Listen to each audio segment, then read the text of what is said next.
Hey, what's up, guys? Welcome to the channel. My name is Joey. I just saw some breaking news online.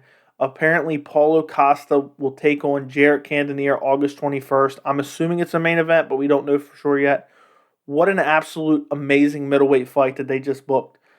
Costa was originally supposed to fight Robert Whitaker, I think it was last month, and he had to pull out a couple weeks out. Apparently, he needed more time. He was recovering from some type of illness of some sort.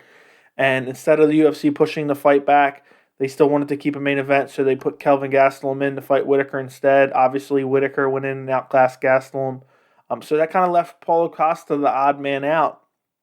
And Paulo Costa has not fought since he got outclassed by Israel Adesanya last year for the middleweight title. And I've been very interested to see him return. I mean, up until the Adesanya fight, he was undefeated. He looked amazing. I thought he was going to win the Adesanya fight. My pick was completely way off. Adesanya just beat the brakes off him, chopped the legs. Costa was unable to get any pressure on Adesanya, and eventually Adesanya finishes him TKO. Great performance by Adesanya, but I've been wanting to see how Paulo Costa can bounce back after such a devastating loss. He's a fighter that's super exciting. I love his style. And now he's going to be fighting Jared Cannonier. Jared Cannonier has not fought since last October when he fought Robert Whitaker. He lost that fight. He was outclassed in that fight. And that fight was basically for the number one contender spot at the time. If Jared Cannonier could have won, he would have been fighting Adesanya next. He would have been next in line, but he lost the fight against Whitaker. So now to match them both up, and this is going to be an amazing fight. I mean, if you think of both their styles, it's very similar. Paulo Costa just has a heavy, heavy pressure style, huge power punches constantly. He just cuts guys off, gives them no space in the cage at all, and looks for big power shots. What's crazy is, as powerful as Costa is, he's not like this crazy one-punch knockout type of guy. He's more of a volume guy, even though he's a huge power guy too.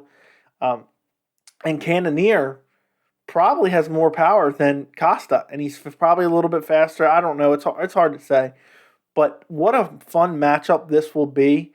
I think this has massive effect on the middleweight division. Either one of these guys could be 2 fights away from a title shot. The middleweight division is kind of in a weird spot right now because Adesanya is taking on Vettori and Whitaker's kind of waiting in the wings. But Paulo Costa is currently ranked number 2. Jared Cannonier is ranked number 4. There's nobody else in the division other than Vettori and Whitaker who are going to get their shots, supposedly, against Adesanya. That's really in line for a title. You have some of these divisions that are just so stacked and like you don't know who's going to fight for the belt. You have welterweight where you have Usman's the champion, obviously. You have Colby, you have Gilbert Burns, Leon Edwards, Wonderboy, Chiesa, Vicente Luque. But middleweight's kind of open in a way. And again, Adesanya is a super active champion too. So the winner of this Costa fight versus Cannonier could find themselves in a good spot at the end of this year. It's not happening until August 21st, which kind of sucks. I wish it was sooner. That seems so far away from right now.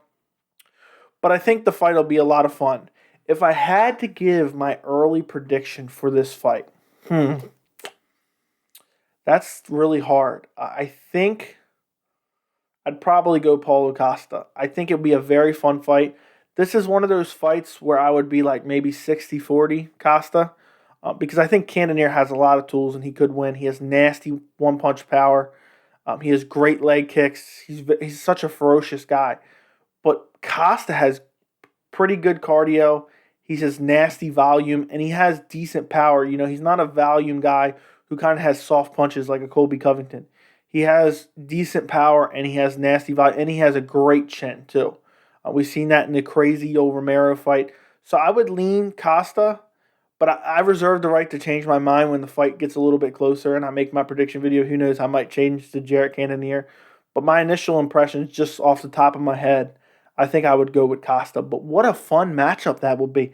I can't wait till that happens. I mean, I was really interested to see Costa versus Whitaker. I think that was going to be a lot of fun. I'm sad that we're not getting that fight now, but Whitaker's earned his shot at this point. He's lost his belt and he's gone on a 3-fight win streak. So Whitaker is in line for Adesanya next. I don't want to see Whitaker have to fight anybody else before fighting Adesanya, or I guess the winner of Adesanya versus Vettori, which happens at UFC 263. So we kind of lost out on a fun fight, but this is the next best thing because Jared Cannonier and Costa, I mean, I hate when people say this, and I feel like it always turns out to be not true. But there is no way that fight can suck. It's going to be absolutely crazy. Both guys are just savages, press forward, looking for big shots.